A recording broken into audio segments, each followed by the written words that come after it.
Thank you so much for the great introduction.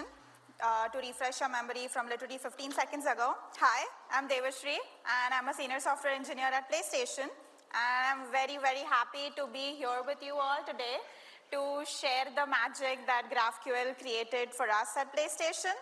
And I'm really hoping that I would leave you all here after my talk, 20 minutes or so. And once you go back to work on Monday, you will have some considerations around some big decisions that you're taking or some revamping of your code bases, something like that. I hope you have your thoughts around it and you'll remember me that yes, this is what Devashri told us and this is how you remember me, hopefully. So let's get started. All right, to begin with, what do we do for fun here? Like any gamers over here? No? Okay. So for those of you who don't know what PlayStation is or are wondering what do we do at PlayStation? Do we keep playing games all day, every day? Yes, we do. I do. My boss is sitting right here, so I'll say no more. Otherwise, I'm going to land myself in trouble on Monday. So yeah, back to my presentation. What do we do at PlayStation? Yes, our console ecosystem. That's the heartbeat of our organization, yes, but we offer a variety of amazing products like the PlayStation VR, we have the portal that was launched recently. We also have the services ecosystem, which offer access to a magnitude of games to our wonderful users that they can enjoy with their friends and family. Speaking of games, we have some in-house creations like God of War, Spider-Man. Any Spider-Man fans here, God of War fans? Okay, all right. And last but not the least, our latest heartthrob that I would say are Astrobot. So, if you're wondering, what is this woman doing talking to us? Like, what's her role at PlayStation? Where do I fit in this entire ecosystem? So, this is what I do. I know this is a bit trippy to watch at, to look at, but I tried to grab as many screenshots as possible to show off the work that myself and my wonderful team at PlayStation have shipped to production. It is live out there. So these are the off-console platforms that we call, mobile and web respectively. So if you go to store.playstation.com today, or if you pull up the native store on your mobile application, this is the wonderful work that me and my team over here have created for you. And every day at PlayStation, we really strive to offer the most seamless and the most amazing gaming experience on the world's best gaming console. Yes, we are the world's best gaming console, right? Yeah. All right, so if you've ever bought anything, any hardware or any game that you love or any add-on associated to that game on the PlayStation, and you must be wondering what made our stores look so consistent or so robust if you switch between mobile and the web platforms that I just showed you. It is the theme that has united you and me today, all of us here, GraphQL, so no points for guessing. PlayStation Store is definitely powered by GraphQL. So, in the next 20 minutes or so, I would be breaking down what is this robust, consistent experience that I'm selling to you this previous 5 minutes. And I will be sharing some things that worked for us at PlayStation, and maybe you can use it for your organization, your applications. So hopefully, this will make a difference the way you think. So yes, I have broken down my agenda into these amazing pointers that I found that made a difference in my life as an engineer at PlayStation. So starting with unifying experiences, what do we mean by platform unification? So if you go to the Oxford English Dictionary and find out what the word unify means, it basically means to bring something together or synthesize something.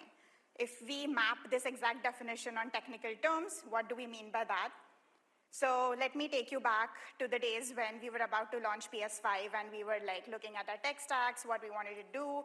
We were given our user experience specs by our cross-functional groups, and we were asked that, yes, like let's make the store experiences on our web and mobile platforms consistent. So that got us thinking, like, what can actually help us do that? And GraphQL was the answer. GraphQL came to our rescue, and I'm going to show you how we did it. So what exactly meant by platform unification for us? So basically delivering this one and uniform experiences across these console platforms that we have, the web and mobile platforms in the case of my talk. And how did we do it? Yes, we used common data models and common schema to power these experiences. And I couldn't find a better animation than this to exactly show what I'm trying to explain over here. So the two dudes on the left and the right, one is the mobile application, one is the web application. We are having this roundtable discussion saying that, hey, I would need this data field to power my experience. The dude to the right is saying that, hey, like, I would need this +1, but I would also need something else on top of it, of what you just said. The dude in the middle, being a good listener, it takes a lot to be a good listener, right? So yes, that was GraphQL. You guessed it right. And that dude was like, okay, I got you all, and don't worry, let me work on this. Let me come up with some common data model that you could build on top of and power your beautiful experiences that you've been assigned to. So I love talking examples. So this is an example of the store wish list that we have respectively on the mobile and web applications again. So if you see over here, these experiences look very similar, but not exactly the same. The user journey is leading up to this screen, and also while you're leaving the screen is slightly different. At PlayStation, we believe that every application should offer a unique experience to our users. So same, but different kind of situation. So how did we achieve this consistent experience? So if you remember the dude in the blue from 2 slides ago, came up with this common schema that, hey, this is like the superset of the data fields that you asked me for. And please go ahead, use this, build on top of it, and use your own mutations, queries that you want to write for powering your experiences. And we had this common resolvers on top of the common data models, which, okay, look like this. So specific to the wishlist feature that I just showed you, the resolvers for the mutations around, for adding an item to the wish list, removing an item from the wish list, and then a query to retrieve the personalized store wish list for that particular user. So my wish list will not be the same as your wish list, right? It's very customized and personalized to every user. So there's like a lot of crossplay between different APIs, different services that we have at PlayStation. They talk to each other to find out, okay, what is Devashree's wish list or what is your wish list? So on top of these resolvers that, of course, are on the GraphQL layer, our clients, again, the mobile and the web applications, they had their own queries written, retrieval queries. And this is how our handheld devices and our amazing websites are powered. So this is what is meant by platform unification for us. And this is what we did. And we are still doing it. And most of it is already live on production. So we did talk about platform unification. Along with that, the placement and maintenance of crucial business logic that comes around how we maintain these heavy computations, where we place those heavy computations at what layer.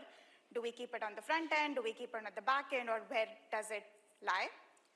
Let's talk about that. It's also a very crucial part of your end-to-end development journey. Again, talking examples.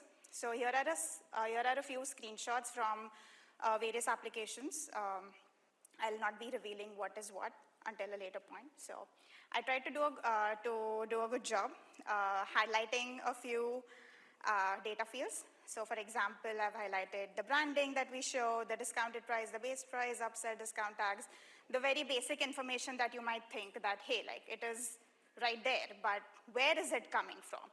So though this UI is looking really compact, there are tons and thousands of computations going on in the back end. Again, store is a very customized experience. What I see on the screen would be different from what you see on the screen. Why I say that is because what subscriptions I have, what I owned in the past, what entitlements I have, what tier of loyalty or what I've played in the past all come into play, all talk to each other, and these numbers are calculated. So before we embarked on this beautiful GraphQL journey, think about it, that all of this was REST. And we had all of this heavy computation on each of the client layer, which was introducing hundreds and thousands of duplicate code on each client. So we extracted this out on the GraphQL layer. We had GraphQL do all the heavy computations, all the heavy lifting for us. And this is how, for example, as simple as the discount tag, the negative 20%, was seen on the particular user screen. So we saved code duplication, applying what we learned in school, the basic software engineering principle of code reusability. So there we go. So yes, this was from the mobile and web platforms, these screenshots. Okay, so PlayStation Tech always believed in the model that we have one backend and we power multiple platforms using that singular backend. So let's see what do we actually mean by that and how we used it. So as I was saying in the previous slide, these are a few services that we have. I didn't list out all of them because there are a lot. So something that would make sense to you all over here. The entitlement, subscriptions, cart info and pricing, and also the store catalog, basically what you see on the store. All of these are very customized again to that particular user. The server does a lot of heavy loading as well. On top of which, the heavy computations, you remember what we were talking about in the previous slide, which were all REST. Now I've moved on to the GraphQL layer, which is the middle layer.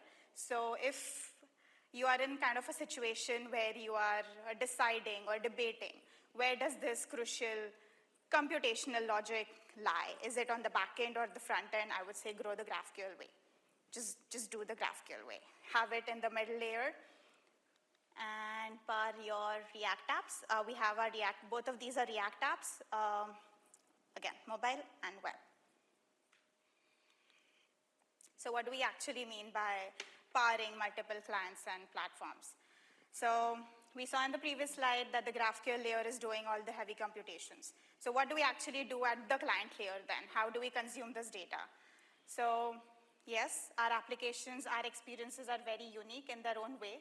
We want to provide a very unique experience at PlayStation via all our different applications. So naturally, we will be having different UI. So differences UI, we don't care. It's okay. Like the graph got you covered, right? So the data is ready at the graph level. All that the client needs to worry about is the beautification aspect of how you consume that ready data and how you populate your UI. So yeah, I would say trust the graph. It is ready. And don't be scared if you have something at the graph layer or if you are considering moving what business logic from the client to move at the GraphQL layer, just do it because it's going to save you latencies. It's going to save you having multiple business logic computations right at the client level, which is not a good thing to have. So this is something that I have learned in the past years of my experience at PlayStation. So if any one of you is in the part of that journey where you are considering that, hey, like, what next? What do we want to move our client to GraphQL? Or you want to onboard another client to GraphQL? So this is something that I learned and I wanted to share with you all. So again, you'll probably remember me when you go back to work, saying that, hey, Devashri shared this with us. So definitely check out what your graphs already have. It's going to save your development time. No developer, I don't think anyone likes that if something is already there, you start developing it from scratch. No engineer, no, you and me don't like it, right?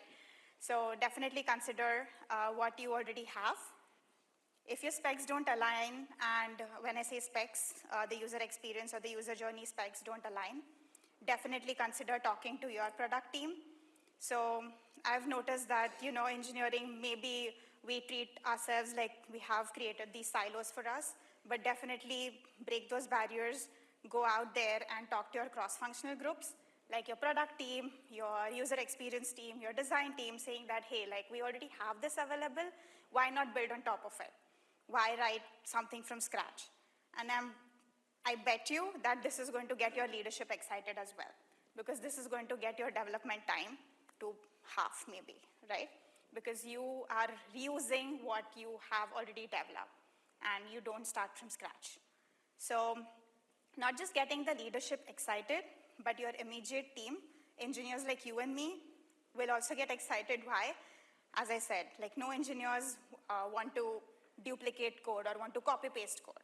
They want to build on top of it and instead use that extra time they get to polish and make your applications more performant, right? So definitely consider these points. And yes, while talking architecture within your team, outside your team, to the external stakeholders, definitely have this measurement that how much duplicate code you are introducing rather than saving. So this will definitely tell you where you are at and what potentially you could do better. So with that, you can definitely unleash your potential 1000%. So definitely remember these points. Moving on, I'm going to walk you over what directives really helped us at PlayStation. So it was the defer directive that is available with Apollo Client 3.7 onwards. So again, example, this is what we call as the product detail page at PlayStation. If you see over here, the UI is again really compact. It has a lot of information, and it has a lot of information coming from different services. Every aspect of that UI is powered by a different service. So again, let me take you back to a time when we were onboarded on GraphQL, we shipped our applications to production. It was time that, hey, how can we make our experiences better? We want to continue giving our users a fabulous experience, and we want to keep them engaged, and we want to retain them, right? So how can we do better as engineers? So we sat together, we started profiling our different screens that are powered by GraphQL, and we found out that some data points are, some data fields, they do take some more time at the graph level itself to get computed and get ready in a way at the graph layer, which in turn caused some latencies at the UI level, which we were not a big fan of when we found out. So we decided that if something is taking time, let's not wait for you. This is how the world works, right? Like no one wants to wait for slow-mos, right? So can't wait for you if you take time, right? So we literally decided to, let's break the UI into chunks and identify what fields can we identify that are taking time. So we literally broke up the main query. We literally did break up the UI like this. And yes, so I've mixed up those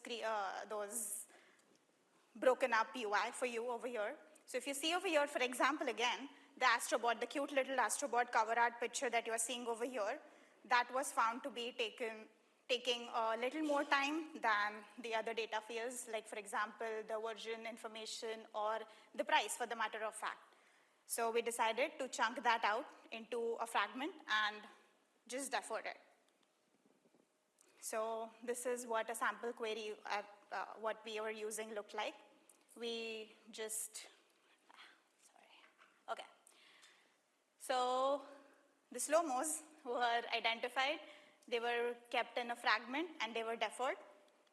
And then the UI was incrementally populated the way, in the way that this data was getting ready one by one, displaying what was already available. The faster people go first, the slower people go incrementally later.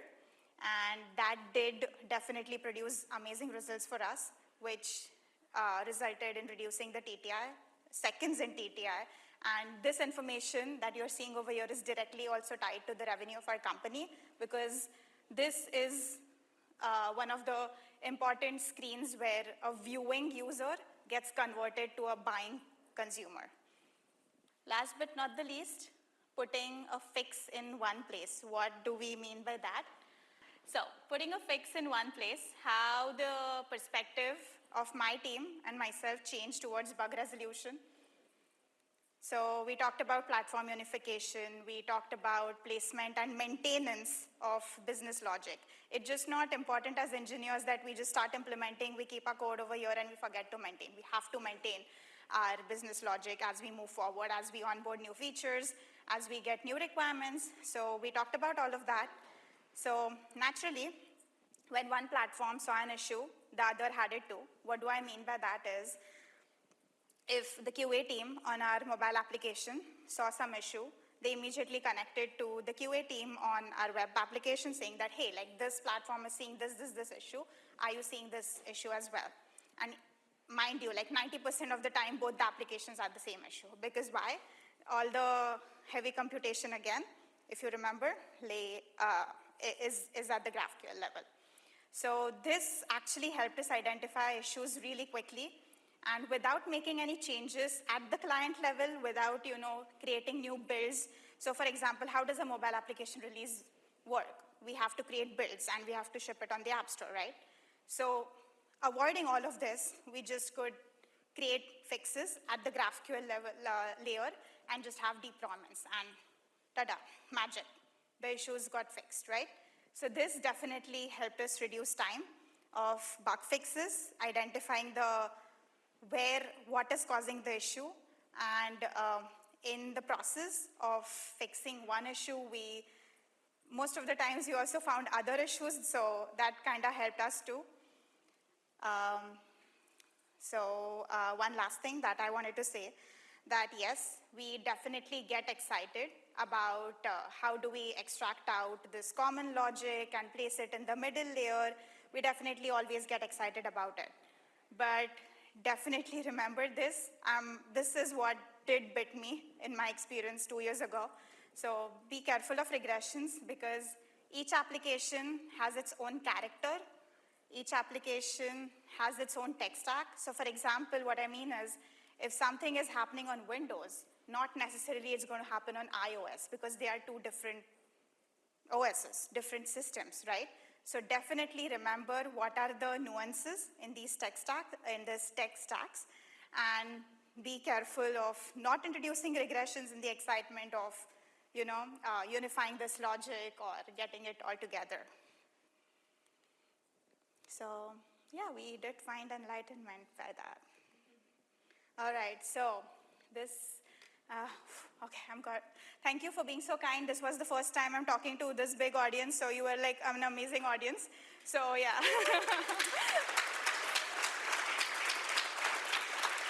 Thank you. So when you go back to work on Monday and if you have to create a deck or if you have to share with the team what you learned at the GraphQL Summit in New York City, so this is something that I would like you to remember me. And if it doesn't work for you, do reach out to me on LinkedIn that, hey, this doesn't work for me and this is something I found. So I'm more than happy to listen to your perspectives and feedback. So yes, we learned about providing consistent experiences across platforms, platform unification. Then we went ahead and saw how we can aggregate this heavy computation at the GraphQL layer, GraphQL being our superhero. And then boosting the performance of not only your applications, but also increasing and boosting your developer experience. How? You avoid code duplication. You are encouraging code reusability at your engineering org. So that's something that I would really love all of you to think about and consider. And last but not the least, have fun with your graphs. Happy GraphQLing. All right, I have a shameless plug-in. So today at 2:30 p.m., I am going to be on a panel with two amazing champions. And we have an amazing moderator as well. We are going to talk in depth about how we went ahead with building a thriving ecosystem at our respective organizations. And tomorrow at 1:30 p.m., so my leads over here, both of them are here. So they are going to talk about the entire journey of GraphQL at PlayStation. So how we started what it took to convince, plus where are we at, and potentially having PS6 on GraphQL, I don't know. Okay, so yeah, tune in to these. And thank you. If you have any questions, any feedback, I'm more than happy to connect with you. So, yeah.